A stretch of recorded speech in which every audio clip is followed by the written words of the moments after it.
में प्रवेश है, ये साधारण भाव है। किसी संत के हृदय में हमारा प्रवेश हो चुका है, ये भाव की पराकाष्ठा है।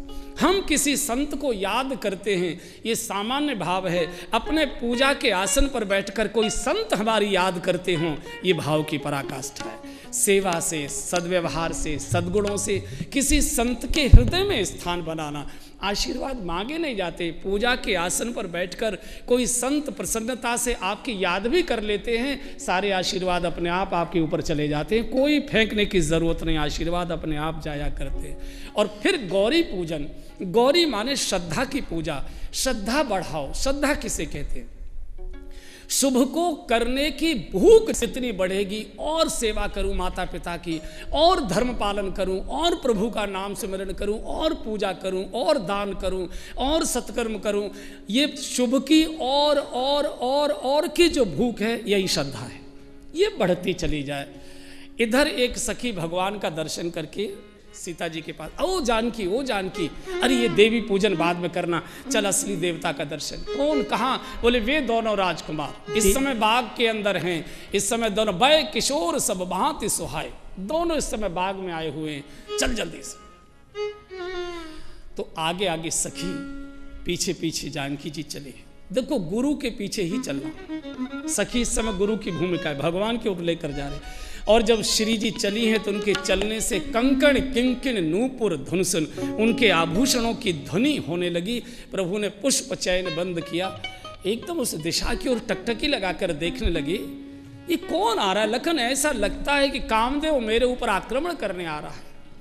मानव मदन दुंदुभी दीनी। भगवान टकटकी लगाकर देख रहे। देखो, हम बिहारी जी के मंदिर में टकटकी लगाकर खड़े हैं, कब पर्दा हटे और कब हम बिहारी जी का दर्शन करें, ये साधारण दर्शन है।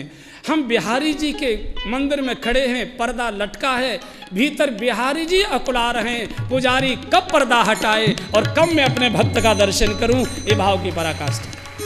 प्रेम एक ओर से नहीं होता। क्या हमने ठेका लिया है? क्या उसको हमारे दर्शन की कोई लालसा नहीं है? विट्ठलनाथ के मंदिर में भगवान विट्ठलनाथ कहते थे, नामा बहुत देर कर लेता है, उचक उचक कर देखना पड़ता है, नामा नहीं आया, नामा नहीं आया, नामा नहीं आया। अरे बोले महाराज, खड़े रहते हो, बैठे बैठे खाने को मिल जाता है, गृहस्थी चलाओ तो पता लग जाए आपको कितने झंझटों में से निकल कर आते हैं। भगवान कहते जल्दी आया कर, मुझे तेरी बहुत याद आती।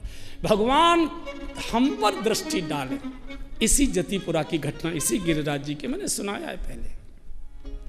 सायंकाल की शयन आरती में सूरदास जी आते थे। सूरकुटी पीछे, ये दर्शन करने जाइए जरूर, पीछे ही सूरकुटी है। तो अंधे तो थे ही, लालटेन साथ रखते थे, कोई टकरा न जाए। तो जब पुजारी जी पर्दा हटाते थे तो कंधे पर लालटेन रखे, जय श्रीनाथ जी की, जय गिरिराज जी की, जय श्री। बड़ा हल्ला मचाए। एक साधु ने कही, बाबा है तो अंधो, हल्ला इतना मचा रहे हो जैसे तो ये सब कुछ दिखाई दे रहा है, और ये लालटेन रखे हुए थे, क्या फायदा तो अंधे की क्या जरूरत है? सूरदास जी ने सुना तो सूरदास जी रो गए इस बात को सुनकर। बोले भैया, तू कोई नई बात तो कह रहा ना है, जन्मांधू ही तो दुनिया जाने, पर ये तू प्रश्न कर रहा है कि लालटेन रख के कंधे पर हल्ला क्यों मचा रहे हो? लालटेन कंधे पर रखकर मैं इसलिए हल्ला मचा रहा हूँ, मैं ही तो अंधा हूँ, मुझे ही तो नहीं दिखाई दे रहा। अरे लालटेन की रोशनी में कम से कम श्रीनाथ जी को तो अपना सूरदास दिखाई दे जाएगा कि वो खड़ा हल्ला मचा रहा है, वो तो देख लेंगे कम से कम है? लालटेन की रोशनी में वो तो देख लेंगे। अरे हम देखें न देखें, उसकी दृष्टि एक बार पड़ जाए, अरे किसी भी बड़े व्यक्ति से निगाह मिल जाती है तो भी आनंद मन हो जाता है। इतने में तो ते ही अवसर तात जनक तनयाय सूरी, तात जनक तनयाय सूरी। अरे लखन देखो, वो जनक जी की लाडली जानकी जी पूजन गौर सखी ले आई। इस समय बाग में गौरी पूजन करने आई है। क्या भक्ति का प्रकाश, करत प्रकाश फिरे फुलवाई। भगवान श्रृंगार रस की चर्चा करने लगे। लक्ष्मण जी का हाथ पकड़ लिया, लखन मेरा तन तो तेरे पास है, मन जानकी जी के पास चला गया, और भगवान का मन तो भक्ति के ही पास जाएगा। लेकिन भगवान ने सावधान कर दिया, लखन जासु बिलो की अलौकिक शोभा, मैं जानकी जी के दैहिक सौंदर्य से प्रभावित नहीं हूँ। क्यों? बोले हम तो रघुवंशी हैं, रघुवंशन कर सहज स्वभाव। अरे मैंने तो स्वप्न में भी कभी परस्त्री का ध्यान नहीं किया, जेई सपने ऊपर नार नहेरी। पता नहीं आज विधाता चाहते क्या है, आज मेरे दायांग फड़क रहे हैं, सो सब कारण जान विधाता। देखो बड़ी अलौकिक चर्चा है, बहुत अलौकिक चर्चा करने वाले भगवान, जिनकी चर्चा की जा रही है वैदेही, देह धर्म से जिनका जन्म ही नहीं हुआ, स्त्री पुरुष के मिलन से जानकी जी का जन्म नहीं हुआ। जिस भूमि में चर्चा हो रही है विदेह नगर की भूमि, और जिनसे चर्चा हो रही है लक्ष्मण जी, पूर्ण वैरागी, पूर्ण, यानी कल्पना करिए आप कि लक्ष्मण जी ने पूरे जीवन भर जानकी जी को कभी भाभी कहकर नहीं बोला, हमेशा माँ कहकर बोला करते। और पूरे जीवन लक्ष्मण जी ने जानकी जी के कभी चेहरे को नहीं देखा, हमेशा चरणों का ही दर्शन किया। ना हम जानामि केयूरे ना हम जानामि कुंडले, क्या पहचान सकते हो, बोले नूपुरे हम जाना। मैंने माँ का चेहरा नहीं, मैंने तो माँ के चरण दर्शन किए हैं, मैं तो केवल बिछिया पहचान सकता हूँ। नूपुरे, ऐसी अलौकिक। भगवान कहते हैं मैंने स्वप्न में भी परस्त्री का, हमारा तो कभी मन कुमार पर जाता ही नहीं, यही सपने ऊपर नार नहीं। क्षत्रिय का ये स्वभाव है। आपने सुना होगा कितना पवित्र मन होता होगा इस देश के क्षत्रियों का। जिस समय महाराज दुष्यंत ने शकुंतला का हाथ पकड़ा तो शकुंतला जी ने कहा नहीं राजन, आपको शोभा नहीं देता, मैं ऋषि पुत्री हूँ और आप क्षत्रिय हैं, ऋषि पुत्री आपके लिए माँ के समान है, पूज्य है, ये कर्म आपको शोभा नहीं देता। बोले नहीं, आप ऋषि पुत्री नहीं हो सकती। बोले क्यों, मैं कण्व ऋषि की बेटी हूँ। बोले नहीं, अगर आप ब्राह्मण की ऋषि की पुत्री होती तो मेरा मन आपकी ओर आकर्षित हो ही नहीं सकता था। हमारा मन इतना पवित्र होता है कि क्षत्रिय के अतिरिक्त हमारी निगाह उठती ही नहीं है। अगर मेरा मन आपकी ओर आकर्षित हुआ, इसका अर्थ है आप क्षत्रिय की बेटी हैं, आप ब्राह्मण पुत्री हो ही नहीं सकती। और ये सत्य था। मेनका और विश्वामित्र के संयोग से शकुंतला का जन्म हुआ था, कण्व ऋषि ने तो पालन किया था। और यहाँ से जब सखी ने झाड़ी हटाई और जैसे ही प्रभु का दर्शन हुआ, लोचन मग और राम है आनी, दीन है पलक कपाट सयानी। आँखों के मार्ग से राम भी प्रवेश करते हैं, आँखों के मार्ग से काम भी प्रवेश करता है। हमारी आँखों से हमेशा काम प्रवेश करता है। जानकी जी भक्ति की आँखों से राम प्रवेश करते हैं। आँख बंद करके खड़ी थी तो एक सखी को लगा शायद संकोच में नेत्र बंद है, तो हिला दे, ओ जानकी, ओ जानकी, अरे सामने देख। पुनः देखा तो भाल तिलक श्रम बिंदु सुहाए। जानकी जी तो घबरा गई, इनको तो कलियां तोड़ने में पसीना आ रहा है, धनुष कैसे तोड़े। अधिक ममता में यही बात होती। एक दिन गोस्वामी जी ने पूछा, महाराज कई बार आपकी लीला बड़ी विचित्र होती है, क्यों। बोले 10,000 राजा जिस धनुष को हिला नहीं पाए, उसको तो आपने यूं ही तोड़ दिया। लेत चढ़ावत खेचत गाढ़े, काहू न लखा देख सब ठाड़े। और ये फूल की कलियां तोड़ने में आपको पसीना छूट गया, ये क्या लीला है। भगवान ने कहा, गोस्वामी जी आपको मालूम है धनुष तो अहंकार का प्रतीक है, और अहंकार को तोड़ना मेरे लिए बिल्कुल कठिन नहीं पड़ता। लेकिन क्या बताऊं, फूल जैसी कोमल भावनाओं को तोड़ने में तो कई बार मुझे भी पसीना आ जाता है कि कैसे तोड़ूं। और ये सामान्य कलियां नहीं थी, ये भक्ति के बाग की कलियां, भक्ति की कोमल कोमल भावनाओं को तोड़ना तो भगवान के भी वश की बात नहीं। यहाँ से जानकी जी गई भवानी भवन बहोरी, बहुत रो रो कर प्रार्थना की है। अंत में पार्वती जी ने आशीर्वाद दे दिया, सुन सिय सत्य आशीष हमारी, सुन सिय सत्य आशीष हमारी, पूजहि मन कामना तुम्हारी, पूजहि मन कामना तुम्हारी। आशीर्वाद दे दिया।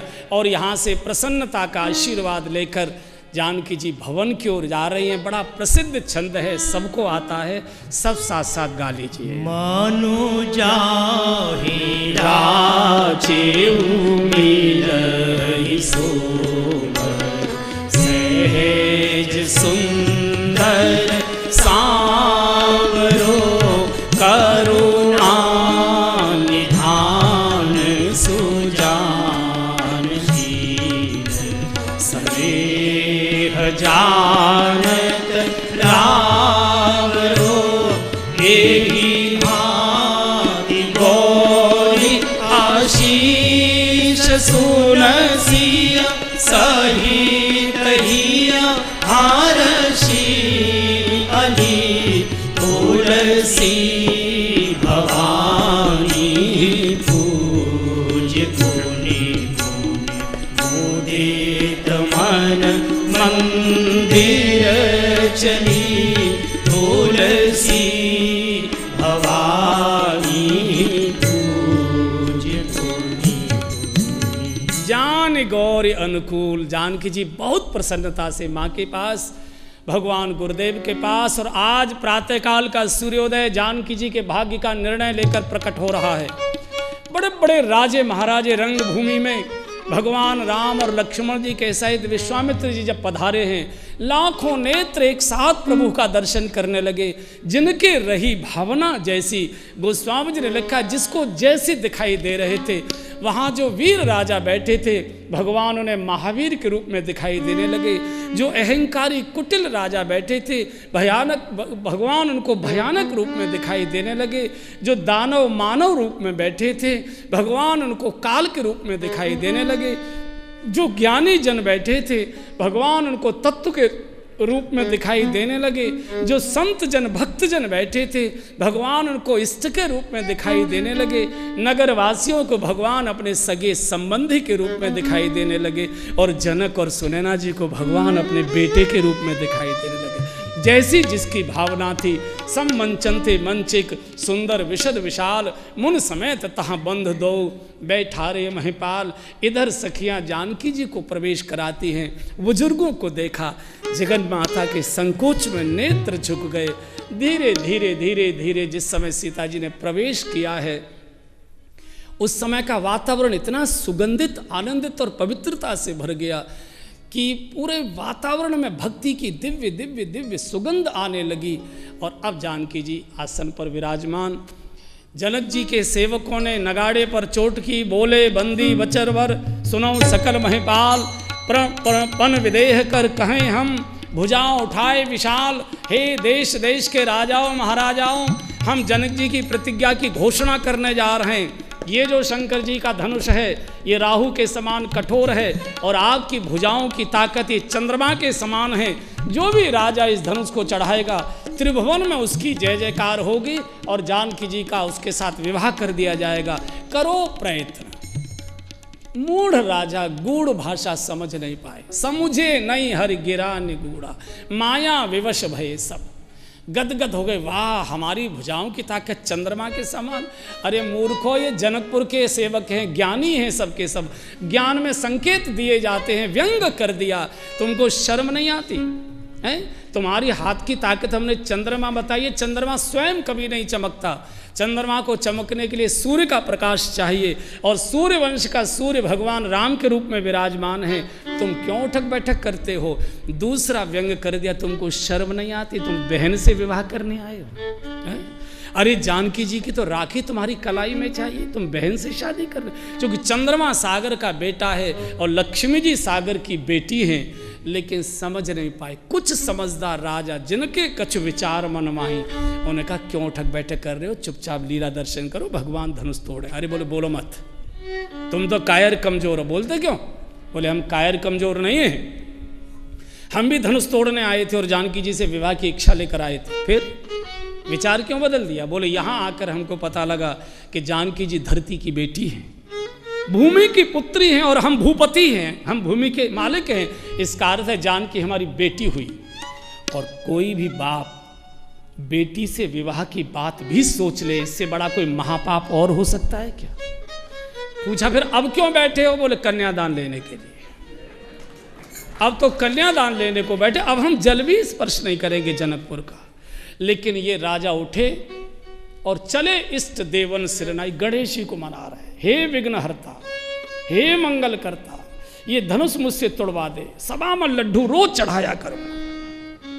धनुष को हिलाता है, धनुष हिलने को तैयार नहीं।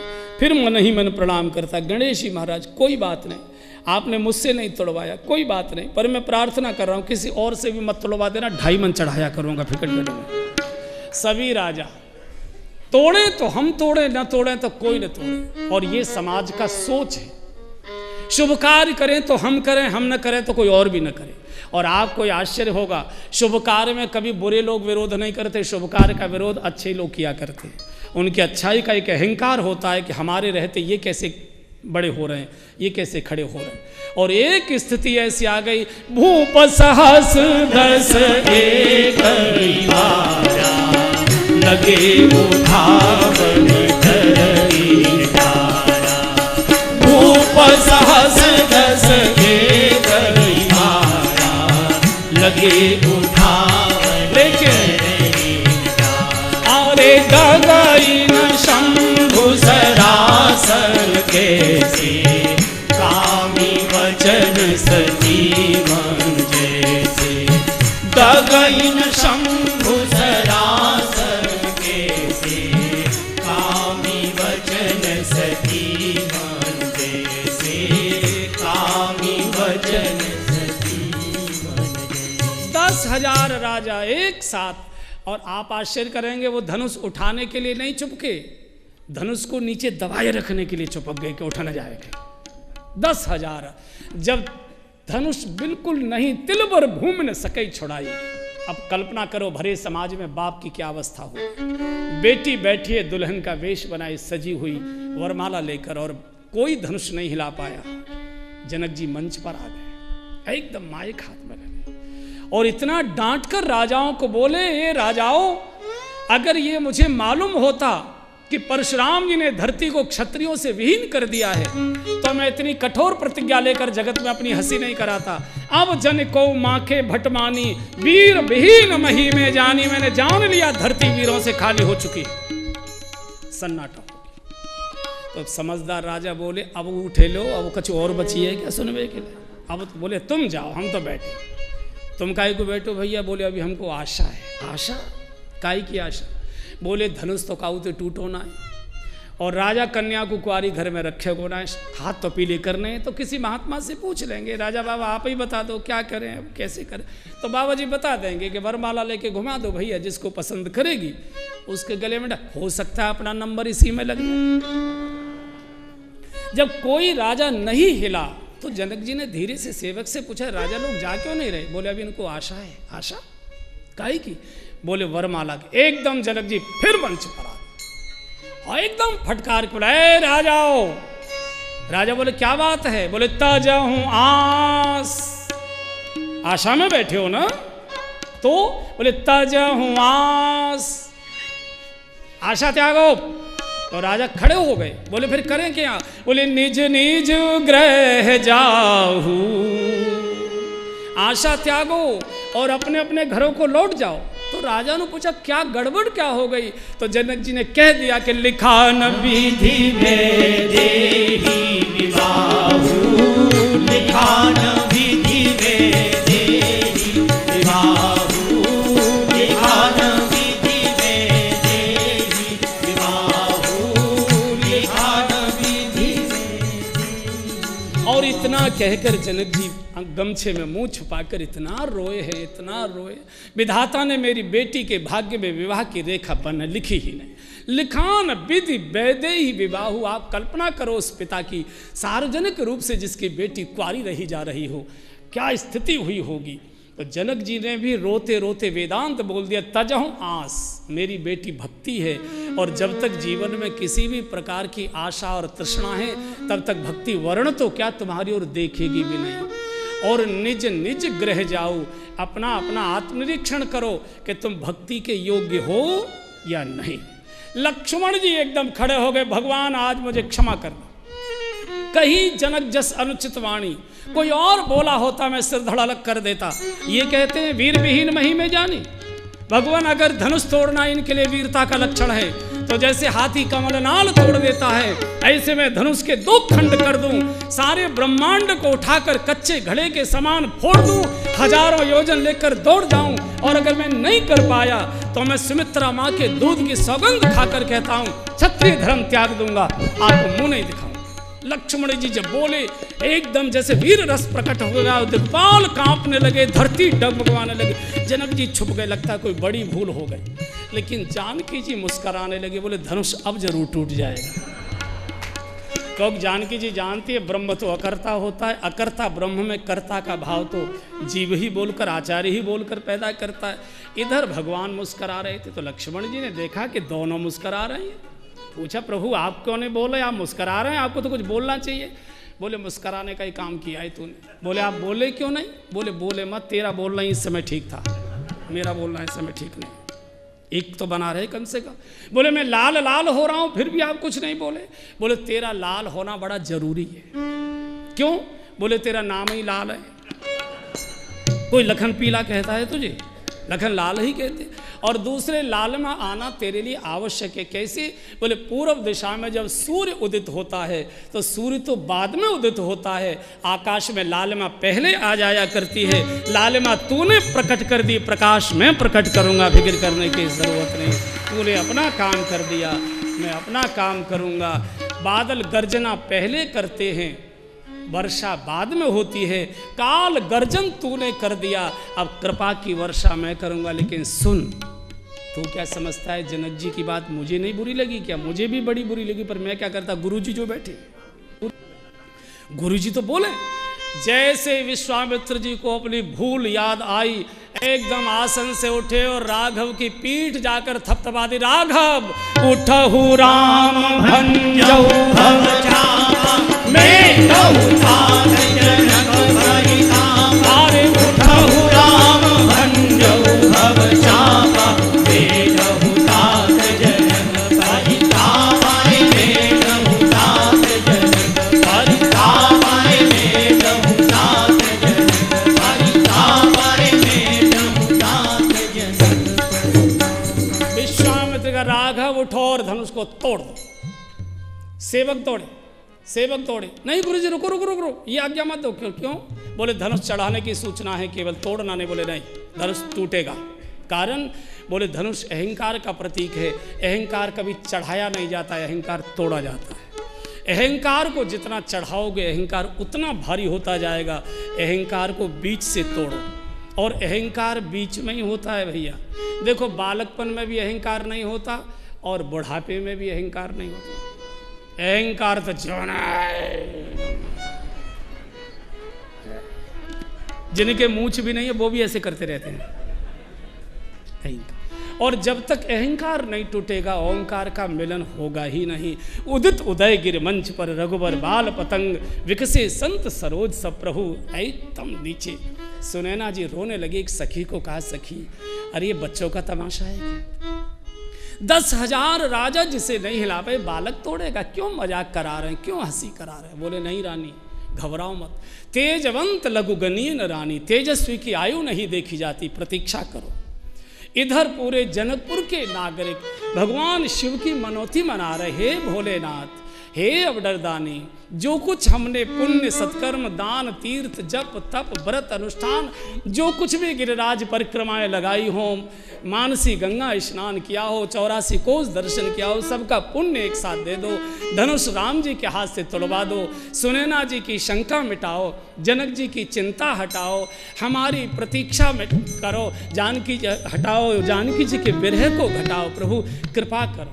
और उधर जानकी जी मन ही मन मनाव अकुलानी, मन ही मन मनाव अकुलानी, मन ही मन मनाव अकुलानी, मन ही मन मनाव अकुलानी। प्रसन्न महेश भवानी, हो प्रसन्न महेश भवानी। जानकी जी मन ही मन बुला रहे हैं। भगवान शिव पार्वती जी गणेश जी सबको मना रहे। आज तक जो मैंने पूजा की थी मुझे उसका फल केवल आज चाहिए, आगे कुछ नहीं चाहिए। एक बार जानकी जी ने भगवान की ओर देखा, नेत्र उठाकर संकोच से यहाँ आंसुओं की बूंदें दर्शन करा दी। प्रभु परीक्षा तो लीजिए लेकिन मर्यादा के अंदर लीजिए। मर्यादा के बाहर अगर धैर्य की परीक्षा लोगे तो धरती की बेटी अंत में धरती में ही समा जाएगी। आपकी प्रतिज्ञा धरी की धरी रह जाएगी। भगवान भी समझ गए, का वर्षा जब कृषि सुखाने एकदम संकेत कर दिया जानकी जी बस। और जैसे ही भगवान ने धनुष को जाकर देखा, ताके हर को एकदम तिरछी निगाहों से तका, एकदम लक्ष्मण जी मंच पर खड़े हो गए दायां पर।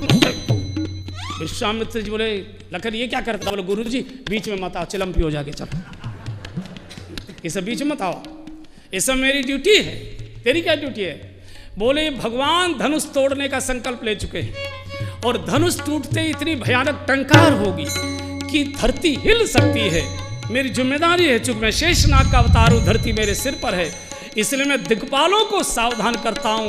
ए दिक्पालो सावधान, दिस कुंजरो कमठई कोला, धरो धरन धर धीर न डोला, राम चहे शंकर धन तोरा, हो सजग सुन्याय सुमोरा। ए दिक्पालो सावधान, धरती को जबड़ों में जकड़ कर रखना, धरती हिल न जाए। अब फिर पैर को दबोच दिया। भगवान ने तिरछी दृष्टि से लक्ष्मण जी को देखा। लखन क्या किया? बोले महाराज पोजीशन ठीक है, लगाओ निशाना, होगी देखी जाएगी। जब तक काल ग्रीन सिग्नल नहीं देता तब तक भगवान में क्रिया नहीं होती। और जैसे काल ने हरी झंडी दे दी, उसी समय भगवान ने धनुष की 3 परिक्रमा की। नगर नारी नर सब सांस थामे, सबकी धुकधुकी बढ़ गई। क्या घटना होने जा रही है? मन ही मन माता पिता को प्रणाम किया, जनक सुनैना जी को प्रणाम किया, गुरुदेव को प्रणाम किया, शिव पार्वती जी को प्रणाम किया, धनुष को प्रणाम किया, धरती को प्रणाम किया, गणेश जी को प्रणाम किया। और जैसे ही भगवान ने धनुष को एक ओर से पकड़कर खींचा, पंडाल में इतनी जोर की चमक हुई कि कड़ कड़ कड़ कड़ कड़ जन राम माथे धन तोरा, हरे भुवन धन घोर कठोरा। यही जन राम माथे धन तोरा, हरे भुवन धन घोर कठोरा रे, हरे भुवन धन घोर कठोरा रे, हरे भुवन धन घोर। हरे भुवन घोर कठोर रवि रवि बाज तजी मार्ग चले, शिखर हिरी गज डोल अहिमन घोर दूरम कर मल। सुर असुर मुनि कर कान दीने, सकल विकल विचारहि हो दंड खंडे राम। तुलसी जयति वचन उचार, तुलसी जयति वचन उचार, तुलसी जयति वचन उचार, तुलसी जयति वचन। बोलिए राजा रामचंद्र भगवान की जय।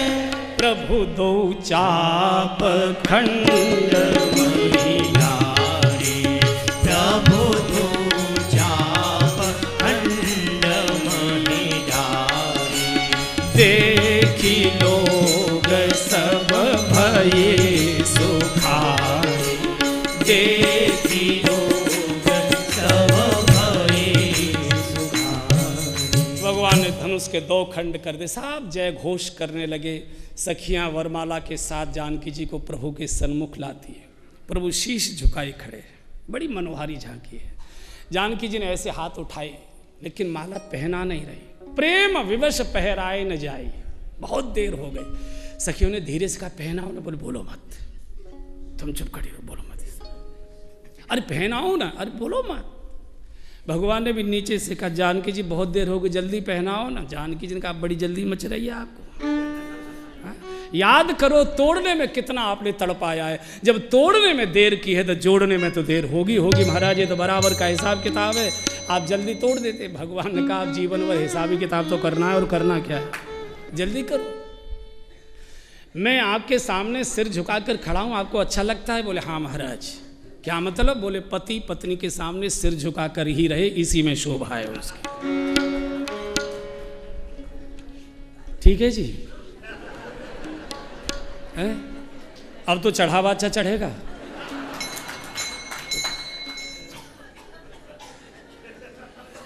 अरे देवी ये राजा बैठे हैं मूढ़, ये क्या कहेंगे?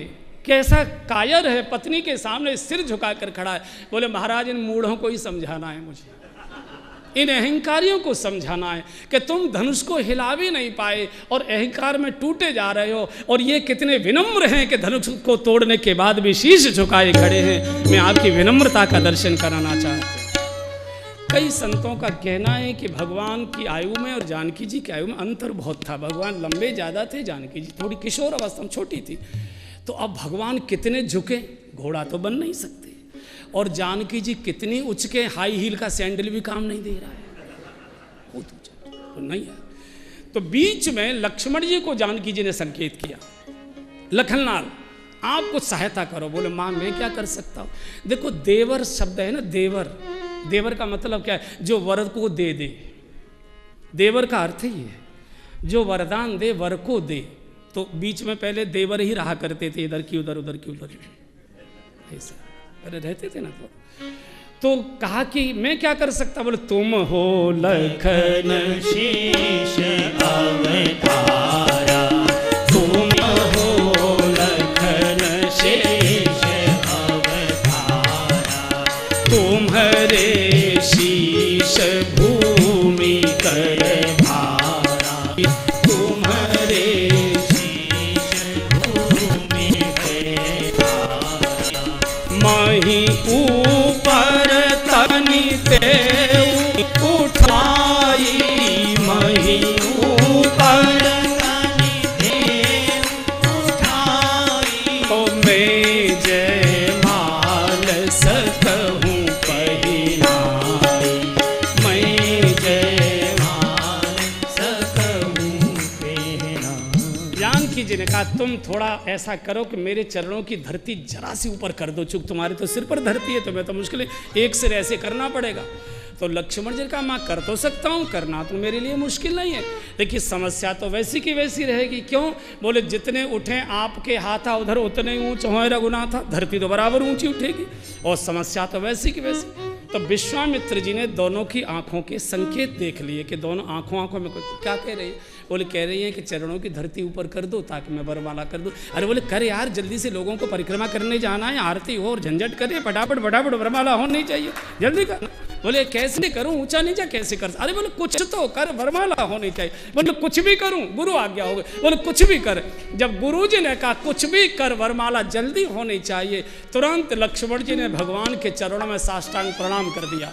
और जैसे ही लक्ष्मण जी जमीन पर लेटे और भगवान लक्ष्मण जी को उठाने के लिए झुके, तो सिय जयमाल राम और मेली, जयमाला हो गई, जय जयकार होने लगा, आरती गीत गाए जाने लगे। बड़े सजीले कृष्ण कन्हैया संग राधा प्यारी, बड़े सजीले कृष्ण कन्हैया संग राधा प्यारी, मैं जाऊं बारी बारी, मैं जाऊं बारी बारी, मैं जाऊं बारी बारी, मैं जाऊं बारी बारी, बड़े सजीले कृष्ण कन्हैया संग राधा प्यारी, बड़े सजीले कृष्ण कन्हैया संग राधा प्यारी, मैं जाऊं बारी बारी, जय हो। मैं जाऊं बारी बारी, मैं जाऊं बारी बारी, मैं जाऊं बारी बारी, सबसे निराली है दोनों की जोड़ी, सांवरे कन्हैया तो राधा गोरी गोरी, सबसे निराली है दोनों की जोड़ी, सांवरे कन्हैया तो राधा गोरी गोरी, कृष्ण है फूल गुलाब तो राधा केसर की क्यारी, कृष्ण है फूल गुलाब तो राधा केसर की क्यारी,